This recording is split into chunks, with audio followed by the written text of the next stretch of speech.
പശ്ചിമേഷ്യൻ യുദ്ധത്തെക്കുറിച്ച് സംസാരിക്കുന്നു. ഇന്നിപ്പോൾ വളരെ പ്രധാനപ്പെട്ട ഒരു പ്രതികരണം ട്രംപിൻ്റെ ഭാഗത്ത് നിന്ന് വന്നിട്ടുണ്ട്. 2 ആഴ്ച മതി ഞങ്ങൾക്ക് യുദ്ധം തീർക്കാൻ. ഇതിപ്പോൾ കഴിഞ്ഞ തുടർച്ചയായ 2 ദിവസങ്ങളിൽ യുദ്ധം തീർക്കുന്നതിനെക്കുറിച്ച് സംസാരിക്കുന്നുണ്ട് ട്രംപ്. അങ്ങനെയെങ്കിൽ യുദ്ധം തീരാൻ പോകുന്നു എന്ന ആശ്വാസം ഒരു വശത്തുണ്ട്. അതിൻ്റെ ഒരു ഇമ്പാക്റ്റ് വിപണിയിലടക്കം കാണുകയും ചെയ്യുന്നുണ്ട്. എന്തായാലും നാളെ പുലർച്ചെ ഒരു നിർണായകമായ പ്രഖ്യാപനത്തിലേക്ക് ട്രംപ് പോകുന്നു. അതെന്തായിരിക്കും എന്നതാണ് ലോകമാകെ ഉറ്റുനോക്കുന്നത്. ജിമ്മി ചേട്ടൻ 2 ആഴ്ച കൊണ്ട് ഇത് തീർക്കാൻ പോകുന്നു എന്ന് പറയുമ്പോൾ ടാർഗറ്റ് മുഴുവൻ അച്ചീവ് ചെയ്തതിന് ശേഷം എന്ന് വെച്ചാൽ കരയുദ്ധത്തിലൂടെ ഗാർഗ് ദ്വീപൊക്കെ പിടിച്ചടക്കിയതിന് ശേഷം തീർക്കാൻ പോകുന്നു, അതോ ഇനി ഒരു കരയാക്രമണത്തിലേക്കൊന്നും പോകാതെ നയതന്ത്രത്തിലൂടെ തീർക്കാൻ പോകുന്നു? എങ്ങനെയാണ് സൂചന? നമുക്ക് ടോസ് ഇട്ട് തീരുമാനിക്കാനേ പറ്റുള്ളൂ. ഒന്നെങ്കിൽ അടിക്കും, അല്ലെങ്കിൽ അടിക്കാതിരിക്കും. ട്രംപാണ്. ഒരു തരത്തിലുള്ള യുക്തികൾക്കും സാമാന്യ ബോധ്യങ്ങൾക്കും മര്യാദകൾക്കും അതീതനായി നിൽക്കുന്ന ഒരു മനുഷ്യനാണ്. ട്രംപ് എന്തും ചെയ്യാം. അതുകൊണ്ട് ഓഹരി വിപണി ട്രംപിങ്ങനെ നോക്കുമ്പോൾ ഒന്ന് പൊങ്ങും, ട്രംപ് തിരിയുമ്പോൾ താന്നും, ഇതിങ്ങനെ സിങ്സാങ് അടിച്ചുകൊണ്ടിരിക്കുകയാണ്. നമുക്കറിയില്ല. അതേസമയം റിപ്പോർട്ടുകൾ എന്താണ്? വിമാനങ്ങളും വലിയ വിമാനവാഹിനി കപ്പലുകളൊക്കെ കൂടുതലായി ഈ മേഖലയിലേക്ക് വന്നുകൊണ്ടിരിക്കുകയാണ്. അത് പ്രധാനപ്പെട്ട എല്ലാ അന്തർദേശീയ മാധ്യമങ്ങളും റിപ്പോർട്ട് ചെയ്യുന്നുണ്ട്. ഈ കഴിഞ്ഞ മണിക്കൂറുകളിലും വിമാനങ്ങളുടെ യുദ്ധവിമാനങ്ങളുടെ വരവിനെക്കുറിച്ചുള്ള റിപ്പോർട്ടുണ്ട്. ഞാൻ വിചാരിക്കുന്നത് ഇതൊരു യുദ്ധത്തിലേക്ക് തന്നെ പോകാനുള്ള സൂചനകളെല്ലാം വളരെ സജീവമാണ് എന്നുള്ളതാണ്. യുദ്ധത്തിലേക്ക് തന്നെയാണ് പോകുന്നത്. 2 ആഴ്ച കൊണ്ട് തീർത്ത ശേഷം, തീർക്കാമെന്ന് പറഞ്ഞാൽ കുറച്ചുകൂടെയൊക്കെ ഈ ശക്തമായി ബോംബിടുമോ എനിക്കറിയില്ല, അതിനുശേഷം തിരിച്ചു പോകും. പക്ഷേ ഹോർമൂസ് മോചിപ്പിക്കണ്ടേ? അതിനെന്താ മാർഗം? അതൊരു അവസാന ശ്രമമായിരിക്കും ഹോർമൂസ് മോചിപ്പിക്കാനുള്ളതാണ് വിചാരിക്കുന്നത്.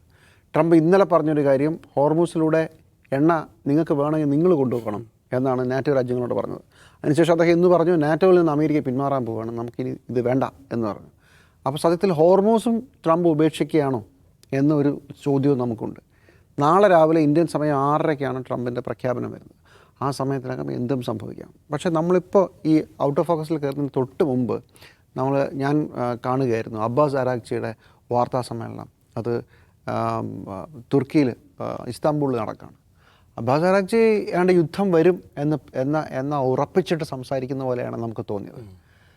അദ്ദേഹത്തിൻ്റെ വരികൾക്കിടയിലൂടെ വായിക്കുമ്പോൾ ഹൈപ്പർസോണിക് മിസൈലുകളുമായി ഇന്ന് ഇറാൻ ആക്രമണം അങ്ങോട്ട് തുടങ്ങും. ഹൈപ്പർസോണിക് മിസൈലുകൾ എന്ന് പറഞ്ഞാൽ ശബ്ദത്തേക്കാൾ വേഗതയിൽ പായുന്ന മിസൈലുകളാണ്. അത് ഇറാൻ്റെ കയ്യിലുണ്ടത്രേ. അത് വെച്ചുള്ള വലിയ ആക്രമണത്തിലേക്ക് ഇറാൻ പോകാൻ പോകുന്നു എന്നുള്ളതാണ്. അദ്ദേഹം 3 പ്രധാനപ്പെട്ട കാര്യങ്ങൾ പറഞ്ഞു. ഇന്നലെ രാത്രി അമേരിക്ക നടത്തിയ ആക്രമണത്തിൻ്റെ ലക്ഷ്യം മുഴുവൻ ഇറാൻ്റെ ന്യൂക്ലിയർ കേന്ദ്രങ്ങളെ കേന്ദ്രീകരിച്ചായിരുന്നു. ഞങ്ങൾ സമാധാനപരമായി ന്യൂക്ലിയർ സമ്പുഷ്ടീകരണം നടത്തുന്ന കേന്ദ്രങ്ങളെ എന്തിനാക്രമിച്ചുവെന്ന് അരാഗ്ചി ഇന്ന് ചോദിക്കുന്നതിനൊരു പ്രസക്തിയുണ്ട്. ഇത് ആദ്യം ആക്രമിച്ചിരുന്നതാണ്, അതിനുശേഷം ഇടയ്ക്കും ആക്രമണം ഉണ്ടായി. ഇന്നലത്തെ ആക്രമണത്തെ ഹൈലൈറ്റ് ചെയ്ത് പറഞ്ഞ അദ്ദേഹം പറയുന്നത് non proliferation treaty N P ടിയുടെ പരാജയമാണ്, UN ചാർട്ടറിൻ്റെ പരാജയമാണ്, ലോകത്തിലെ സാമാന്യ മര്യാദയുടെ പരാജയമാണ്. ഇത് മൊത്തം മനുഷ്യ മനസാക്ഷിയുടെ മര്യാദയുടെ പരാജയമാണ് എന്ന് പറയാൻ അദ്ദേഹം ഇന്നലെ രാത്രിയിലത്തെ ആക്രമണത്തെ വിശേഷിപ്പിച്ചത്. അതുകൊണ്ട് ഞങ്ങൾ എന്തും ചെയ്യും. അപ്പോൾ ചോദിച്ചു, എനിക്ക് തോന്നുന്നു അൽ ജസീറയുടെ ആണെന്ന് തോന്നുന്നു, ഈ നിങ്ങൾ നെഗോസിയേഷൻ ടേബിളിലേക്ക് മടങ്ങി വരാൻ എന്ത് വേണം? നെഗോസിയേഷൻ നല്ല കാര്യമാണ്, പക്ഷേ അങ്ങനെ ഒരു സാധ്യതയില്ല. നെഗോസിയേഷൻ ടേബിൾ ഇല്ല എന്ന് പറഞ്ഞ ശേഷം അദ്ദേഹം നടന്ന ഒരു ചർച്ചയെക്കുറിച്ച് കൂടി പറഞ്ഞു. അത് ജനീവയിൽ കഴിഞ്ഞ ദിവസം നടന്ന ചർച്ചയുടെ യൂറോപ്യൻ രാജ്യങ്ങളുമായി ഒരു ചർച്ച നടന്നിരുന്ന അദ്ദേഹം സമ്മതിക്കുന്നുണ്ട്. അതും അമേരിക്ക തകർത്ത് കളഞ്ഞു എന്നാണ് ഇന്ന് അബ്ബാസ് അരാഗ്ചി എന്ന വാർത്താ സമ്മേളനത്തിൽ വെളിപ്പെടുത്തിയത്. ഇത് ഒരു വശത്ത് നടന്നുകൊണ്ടിരിക്കുകയാണ്. മറുവശത്ത് നമ്മൾ കഴിഞ്ഞ ദിവസം പറഞ്ഞിരുന്നു, പാകിസ്ഥാൻ്റെ വിദേശകാര്യമന്ത്രി ഇസ്ഹാഖ് ദർ ബെയ്ജിങ്ങിലെത്തിയിരുന്നു. ബെയ്ജിങ്ങിൽ പാകിസ്ഥാനുമായി ചേർന്ന് ചൈനയുമായി ചേർന്ന് അവരൊരു 5 സമാധാന നിർദ്ദേശങ്ങൾ മുന്നോട്ട് വെച്ചു. ചൈന അത് അംഗീകരിച്ചിട്ടുണ്ട്.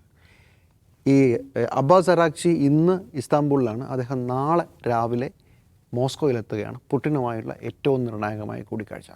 ഇത്രയും സാധനങ്ങളൊക്കെ ഈ പരിസരങ്ങളിൽ മുഴുവൻ നടക്കുന്നുണ്ട്. ഇതിനിടയ്ക്ക് ഇന്ത്യ എവിടെയാണ് എന്നതിനെക്കുറിച്ച് അന്താരാഷ്ട്ര തലത്തിലെ ഈ ചർച്ചകൾക്കിടയിൽ ഞാൻ ഫോളോ ചെയ്യുന്ന ഒരു ട്വിറ്റർ ഹാൻഡിൽ, ഒരു ജേർണലിസ്റ്റിനാണ്. അത് അത്യാവശ്യം പ്രശസ്തനായ ക്യൂൻ എന്ന പേരിൽ അറിയപ്പെടുന്ന അദ്ദേഹം പറയുന്നത്, ഈ ചർച്ചയ്ക്കിടയിൽ ഇന്ത്യ ഒരു ഒബ്സർവറുടെ റോള് വേണം എന്ന് ഒഫീഷ്യലി ആവശ്യപ്പെട്ടു എന്നാണ്. ആരോടാണ് ആവശ്യപ്പെടുക? പാകിസ്ഥാനോട്. അങ്ങനെ ആവശ്യപ്പെട്ടു എന്ന് ഒരു അന്താരാഷ്ട്ര തലത്തിൽ ഒരാൾ, ശരിയാണോ നമുക്കറിയില്ല, അതിങ്ങനെ വിശദമായി പറയുന്നത് ഈ സംഭവത്തെക്കുറിച്ച് ഒഫീഷ്യലി ആവശ്യപ്പെട്ടു, അതിൻ്റെ വിശദാംശങ്ങൾ വരുന്നുണ്ട്. ഞങ്ങൾക്കൊരു ഒബ്സർവർ റോൾ വേണം, ഇന്ത്യക്ക് ഒരുപാട് കാര്യങ്ങൾ ഇതിനകത്ത് ചെയ്യാൻ പറ്റും. അതുകൊണ്ട് എന്താണ് ഒബ്സർവറും ആക്റ്റീവ് ഇൻവോൾവ്മെൻറ്റും തമ്മിലുള്ള വ്യത്യാസം എന്നതിന് വിദേശകാര്യ വക്താവിൻ്റെ പ്രതികരണം ചോദ്യം കേട്ടപ്പോൾ നോട്ടഡ് എന്ന് മറുപടി പറഞ്ഞു എന്നാണ്. പാകിസ്ഥാൻ്റെ പ്രതികരണം ഇദ്ദേഹം എഴുതിയനുസരിച്ച് ആ നിർദ്ദേശം നമുക്ക് കിട്ടി, ഇന്ന് ഏപ്രിൽ 1 ഇറ്റ്സ് ഫൂൾസ് ഡേ എന്നാണ്. അതാണ് അന്താരാഷ്ട്ര തലത്തിൽ നടന്നുകൊണ്ടിരിക്കുന്ന സംഭവം. നാളെ യുദ്ധമാവാം, യുദ്ധം ഇല്ലാതിരിക്കാം. ഞാൻ പ്രതീക്ഷിക്കുന്നത് വലിയ യുദ്ധത്തിലേക്ക് കാര്യങ്ങൾ പോകും എന്നുള്ളതാണ് ഇതുവരെയുള്ള നമ്മുടെ ഒരു അനുഭവം വെച്ച്. അവസ്ഥ എന്താ തോന്നുന്നത്? അടിച്ചു തീർക്കാനാണോ അതോ അടിക്കാതെ തീർക്കുമോ? അത് ഈ പറഞ്ഞൊരു ഡൊണാൾഡ് ട്രംപിനെ കുറിച്ചുള്ള ഏറ്റവും പ്രധാനപ്പെട്ട ഒരു നിർവചനം എന്ന് വെച്ചാൽ the most impulsive politician on the planet എന്നുള്ളതാണ്. നമുക്ക് പ്രവചിക്കാൻ പറ്റില്ല അദ്ദേഹം എന്താണ് ചെയ്യുന്നത്. പക്ഷേ അപ്പോൾ പോലും നമുക്ക് അദ്ദേഹത്തിൻ്റെ ചില വാചകങ്ങളെ, പ്രയോഗങ്ങളെ ഡീകോഡ് ചെയ്യാൻ പറ്റും. അപ്പോൾ ഇന്നലെ അദ്ദേഹം പറയുന്ന ഒരു കാര്യം, ഇന്നലെ രാത്രി കൊടുത്ത ബൈറ്റിൽ, പിന്നെ ടെലഗ്രാഫിന് നൽകിയിട്ടുള്ള അഭിമുഖത്തിൽ പറയുന്ന കാര്യം ഒന്നെന്ന് വെച്ചാൽ 2 ആഴ്ച ട്രീറ്റ് എന്താണ് ഈ വെടിനിർത്തൽ കരാറിൻ്റെയൊന്നും കാര്യമില്ല, അതിൻ്റെ ഒന്നും ആവശ്യമില്ല, നമ്മളിത് 2-3 ആഴ്ച കൊണ്ട് നിർത്തും എന്ന് പറയുന്നുണ്ട്. പിന്നെ പറയേണ്ടത് ഹോർമുസൊക്കെ അവിടെ നിൽക്കട്ടെ, അതൊന്നും വിഷയമൊന്നുമില്ല, ഹോർമുസൊന്നും വിഷയമല്ല, യുദ്ധം നിർത്തും എന്ന് പറയുന്നുണ്ട്. ഇത് അദ്ദേഹം ഒരു വശത്ത് പറയുമ്പോൾ തന്നെ മറുവശത്ത് എന്ത് സംഭവിക്കുന്നുണ്ട്? വലിയ തോതിലുള്ള ഡിപ്ലോയ്മെൻറ്റ് നടക്കുന്നുണ്ട്, മറീൻസിനെ അങ്ങോട്ട് അയക്കുന്നുണ്ട്, പുതിയ കപ്പലുകൾ അങ്ങോട്ട് അയക്കുന്നുണ്ട്. അപ്പോൾ ഇതെന്തായിരിക്കും? അതിന് നമ്മൾ എങ്ങനെ ഡീകോഡ് ചെയ്യാൻ പറ്റും? അപ്പോൾ അതിനെക്കുറിച്ച് ട്രംപിനെ മനസ്സിലാക്കുന്നവർക്ക് മനസ്സിലാകാവുന്നൊരു കാര്യം എന്ന് വെച്ചാൽ അദ്ദേഹം ഒരേ സമയം പലരെയും ഡീൽ ചെയ്യാണ്. ഈ മറീൻസിനെയും പട്ടാളത്തെയും അയക്കുന്ന എന്തിനാണ്? ഇസ്രായേലിനെ തൃപ്തിപ്പെടുത്തണം. അമേരിക്കയിലെ ഇസ്രായേലി ലോബി ഐപാക്കിനെ അല്ലെങ്കിൽ നിയോ കോൺസർവേറ്റീവ്സിനെ, അങ്ങേരുടെ ഈ റിപ്പബ്ലിക്കൻ ബ്ലോക്കിലെ തന്നെ പ്രധാനപ്പെട്ട ഒരു ബ്ലോക്കാണ് ഈ നിയോ കോൺസ് എന്ന് പറയുന്നത്. നിയോ കോൺസിനെ തൃപ്തിപ്പെടുത്തണം. ഇതാണ് ഞാൻ വിട്ടിട്ടൊന്നുമില്ല, ആ മരം അടിക്കാൻ പോവാണ് എന്നൊരു മെസ്സേജ് അവർക്ക് കൊടുക്കണം. ഇപ്പുറത്ത് എന്താണ്? ലോകത്തിനൊരു മെസ്സേജ് കൊടുക്കുകയാണ്, ഇത് പെട്ടെന്ന് നിൽക്കും, നിങ്ങൾ ബേജാറാവണ്ട, പെട്രോളിൻ്റെ പൈസയൊന്നും കൂടേണ്ട കാര്യമില്ല എന്നുള്ള നിലക്കുള്ളൊരു മെസ്സേജ് കൊടുക്കുകയാണ്. യൂറോപ്യൻ യൂണിയൻ ഒരു മെസ്സേജ് കൊടുക്കുകയാണ്. കാരണം ഇതിൽ ഏറ്റവും വലിയ നഷ്ടം അനുഭവിക്കുന്നത് യൂറോപ്യൻ മാർക്കറ്റാണെന്നാണ് പറയുന്നത്. യൂറോപ്യൻ യൂണിയനാണ് സാമ്പത്തികമായിട്ട് അവരാണ് ഏറ്റവും കൂടുതൽ പ്രയാസപ്പെട്ടുകൊണ്ടിരിക്കുന്നത്. അപ്പോൾ അവരുടെ വലിയൊരു പ്രഷറുണ്ട്. ആ പ്രഷറിൻ്റെ തുടർച്ചയാണ് കാരണം സ്പെയിൻ എന്ന് പറയുന്ന ഒരു ലെഫ്റ്റ് ഗവൺമെൻറ് ഭരിക്കുകയാണ്. അവർ നാറ്റോയ്ക്ക് നേരത്തെ ബേസുകൾ നിഷേധിച്ചു, ഇപ്പോൾ എയർ സ്പേസ് നിഷേധിച്ചു.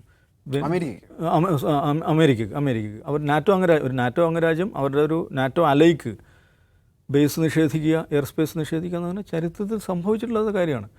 ഇനി ആ രാജ്യത്തിൻ്റെ പൊളിറ്റിക്കൽ പോസ്റ്റാണെന്ന് വിചാരിക്കുക, കാരണം ഒരു ലെഫ്റ്റ് ഗവൺമെൻറ്റാണ് അവിടെ ഉള്ളത്. പക്ഷേ ഫ്രാൻസും ഇറ്റലിയും സമാനമായ തീരുമാനമെടുത്തു, എയർ സ്പേസ് കൊടുക്കില്ല എന്നവർ പറയുന്നു. എന്ന് പറഞ്ഞാൽ നാറ്റോയുടെ ഹിസ്റ്ററിയിൽ ഇങ്ങനെയൊന്നും ഉണ്ടായിട്ടില്ല. അതൊക്കെ എന്തുകൊണ്ടാണ് അവർ ഇത്രയും കർശനമായ പൊസിഷൻ എടുക്കുന്നത്? യൂറോപ്യൻ മാർക്കറ്റിനെ വലിയ തോതിൽ ഹിറ്റ് ചെയ്തുകൊണ്ടിരിക്കുകയാണ്. അപ്പോൾ അവർക്കൊരു മെസ്സേജ് കൊടുക്കുകയാണ്, യുദ്ധം പെട്ടെന്ന് തീരും, ഇല്ലെങ്കിലും നമുക്കിത് തീർക്കാം, 1 ആഴ്ച കൊണ്ട് തീർക്കാം, അല്ലെങ്കിൽ 2 ആഴ്ച കൊണ്ട് തീർക്കാം എന്ന് പറയുമ്പോൾ അവരെ ഡീൽ ചെയ്യണം. അപ്പോൾ ഒരേ സമയം പലരെയും ഡീൽ ചെയ്യുക. ഡീൽ മേക്കർ എന്നുള്ളതാണല്ലോ ഈ മനുഷ്യൻ്റെ ഏറ്റവും പ്രധാനപ്പെട്ട ഞാൻ ജീവിതത്തിൽ ആനന്ദം കണ്ടെത്തുന്നത് ഡീലുണ്ടാകും. ഒരു ഡീൽ ബ്രേക്ക് ചെയ്യുമ്പോൾ, ക്ലോസ് ചെയ്യുമ്പോഴാണ് നമുക്ക് എഴുതിയിട്ടുണ്ട്, പുള്ളിയുടെ ആത്മകഥയിൽ എഴുതിയിട്ടുണ്ട്. ഒരുതരം ഉന്മാദാവസ്ഥയിൽ ഞാൻ എത്തും എന്നാണ് പുള്ളി പറയുന്നത്.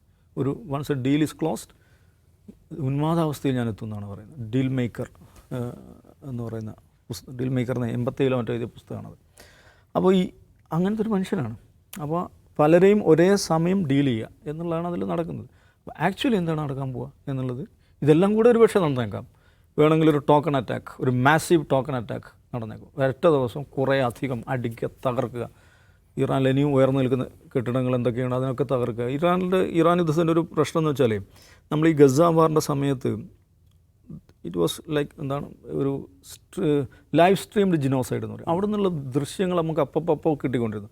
കാരണം ഈ സിറ്റിസൺ ജേർണലിസം അവിടുത്തെ പയ്യന്മാരൊക്കെ ഇൻസ്റ്റഗ്രാം പേജിലൂടെയും മറ്റു സോഷ്യൽ മീഡിയ പ്ലാറ്റ്ഫോമുകളിലൂടെ അവിടെ നടന്നുകൊണ്ടിരിക്കുന്ന കാര്യങ്ങൾ നിരന്തരം പുറത്തേക്ക് വന്നുകൊണ്ടിരുന്നു. നമ്മളതെല്ലാം കാണാൻ പറ്റാത്ത തരത്തിലുള്ള കാഴ്ചകൾ ലോകം മൊത്തം കണ്ടു. ഇറാനിൽ നിന്ന് അത്തരം ദൃശ്യങ്ങൾ, റീലുകൾ കാണുന്നുണ്ടോ സേഫ്? മാത്രമല്ല ഇന്നലെ ഒരു ഉത്തരവ് വന്നിട്ടുണ്ട്, അങ്ങനെ ദൃശ്യങ്ങൾ പ്രചരിപ്പിച്ചാൽ ക്യാപിറ്റൽ പണിഷ്മെന്റ്. ഒന്നാമത് അവിടെ ഇൻ്റർനെറ്റ് ബ്ലാക്ക് ഔട്ടാണ്. യഥാർത്ഥത്തിൽ ഇറാനിയൻ ഗ്രൗണ്ടിൽ എന്താണ്? ടെഹ്റാൻ നഗരം ഇപ്പോൾ എങ്ങനെ കിടക്കുന്നു, ഇസ്ഫഹാൻ എങ്ങനെ കിടക്കുന്നു, അവിടെ ഗ്രൗണ്ടിൽ എന്താണ് നടക്കുന്നത് നാട്ടിൽ ലോകത്തിന് അറിയില്ലല്ലോ. ഇത്രയും പൗണ്ട് ബോംബുകൾ അവിടെ കൊണ്ടുപോയിടുമ്പം ഭീകരമായ ആഘാതങ്ങൾ ഉണ്ടാകുന്നുണ്ടാവുമല്ലോ. ആയിരക്കണക്കിന് മനുഷ്യർ ഇതിനകം കൊല്ലപ്പെട്ട് കഴിഞ്ഞു. അപ്പോൾ ആ നിലക്ക് ഇറാനിയൻ ഗ്രൗണ്ടിൽ എന്താണ് സംഭവിക്കുന്നത് നമുക്കറിയില്ല. അപ്പോൾ ഇവർക്ക് എന്ത് ചെയ്യാം എന്ന് വെച്ചാൽ കുറേ അധികം ബോംബുകൾ ഒരൊറ്റ ദിവസം കൊണ്ടുപോയിട്ടിട്ട് ട്രംപിന് പ്രഖ്യാപിക്കുക, ആ മരൊക്കെ ഞാൻ തീർത്തിട്ടുണ്ട് കേട്ടോ, ഇനി ഒന്നും നിർത്തി പോരാം എന്ന് പറഞ്ഞ് പിൻവാങ്ങാനായിരിക്കാം അദ്ദേഹം ഉദ്ദേശിക്കുന്നതെന്ന് തോന്നുന്നു. പക്ഷെ അതുകൊണ്ടൊന്നും പ്രശ്നം അവസാനിക്കുകയില്ല. ഇറാൻ അതാണ് അടിസ്ഥാനം. ഇറാൻ കീഴടങ്ങില്ല. അതൊരു ഈ യുദ്ധത്തിൽ ഉറപ്പിച്ച് പറയാവുന്ന ഒരേ ഒരു കാര്യം അതാണ്. ഒരു ജനത, ഒരു സംസ്കാരം, അവരുടെ ഐഡിയോളജി, അവരുടെ പൊളിറ്റിക്കൽ പൊസിഷൻ, അത് വെച്ചിട്ട് എത്താവുന്ന ഏറ്റവും പ്രധാനപ്പെട്ട തീർപ്പ് ഇറാൻ കീഴടങ്ങാൻ പോകുന്നില്ല. അപ്പം എഗൈൻ നമ്മൾ കാണേണ്ടത് ഈ പ്രശ്നങ്ങളെല്ലാം നമ്മൾ ഡിഗ് ഡൗൺ ചെയ്ത് ചുരുക്കി എഴുതിയാൽ ഒരൊറ്റ സെൻറ്റൻസിലാണത്. എന്താണ് ഇതിൻ്റെ കാരണം? ഫലസ്തീനാണ്. എന്തിനാണ് ഇസ്രായേൽ ഇറാൻ ആക്രമിക്കുന്നത്, അല്ലെങ്കിൽ ഇറാനെ തകർക്കണം എന്ന നിലപാട് സ്വീകരിക്കുന്നത്? ഇറാൻ ഫലസ്തീനിലെ പോരാളി സംഘടനകളെ പിന്തുണക്കുന്നു. അപ്പോൾ ഫലസ്തീനിലെ പോരാളി സംഘടന ഇറാൻ എന്തിനാണ് പിന്തുണക്കുന്നത്? ഫലസ്തീൻ സ്വതന്ത്രമാകണം എന്നുള്ളതാണ് ഇറാൻ്റെ പൊസിഷൻ. അപ്പോൾ പ്രശ്നം എന്താണ്? ഫലസ്തീൻ്റെ സ്വാതന്ത്ര്യമാണ് അടിസ്ഥാന പ്രശ്നം. ഞാൻ പറയുന്നത് ഒരു സീസ് ഫയർ വരുന്നു, ട്രംപ് പിൻവാങ്ങിപ്പോകുന്നു, ഈ തൽക്കാല യുദ്ധം അവസാനിക്കുന്നു. ഇതുകൊണ്ടൊന്നും മിഡിൽ ഈസ്റ്റിലെ പ്രശ്നം എന്ന് പറഞ്ഞാൽ ലോകത്തിൻ്റെ പ്രശ്നം അത് അവസാനിക്കാൻ പോകുന്നില്ല. ലോക സമാധാനം എന്ന് പറയുന്നത് അടിസ്ഥാനപരമായി ഫലസ്തീൻ്റെ സ്വാതന്ത്ര്യവുമായി ബന്ധപ്പെട്ട് കിടക്കുന്ന കാര്യമാണ്. കഴിഞ്ഞ 70 വർഷമായിട്ട് അത് ലോകത്തിലെ ഏറ്റവും പ്രധാനപ്പെട്ട ഒരു ബോയിലിംഗ് പോയിൻ്റാണ്. ആ ഫയൽ ക്ലോസ് ചെയ്യാൻ പോവുകയാണെന്ന് നെതന്യാഹുവും ഇസ്രായേലി നേതൃത്വവും എത്ര കാലമായി പറഞ്ഞുകൊണ്ടിരിക്കുന്നു. എത്ര അമേരിക്കൻ പ്രസിഡന്റുമാർ പറഞ്ഞു, എത്ര ഇസ്രായേലി പ്രസിഡന്റുമാർ പറഞ്ഞു. പക്ഷേ അതങ്ങനെ ക്ലോസ് ചെയ്യാൻ പറ്റുന്നൊരു ഫയലല്ല. ഫലസ്തീൻ എന്ന് പറയുന്ന ആ ക്വസ്റ്റ്യൻ അത് പരിഹരിക്കപ്പെടാത്ത കാലത്തോളം ലോകത്ത് സമാധാനം ഉണ്ടാവില്ല എന്നുള്ളതാണ് എൻ്റെ അടിസ്ഥാനം. യെസ്, എന്തായാലും ഇന്ത്യൻ സമയം നാളെ പുലർച്ചെ 5 മണിക്കാണ് ട്രംപിൻ്റെ നിർണായക വാർത്താ സമ്മേളനം. യുദ്ധത്തിൻ്റെ ഭാവി എന്താകുമെന്ന് ആ വാർത്താ സമ്മേളനത്തിൽ അറിയാം.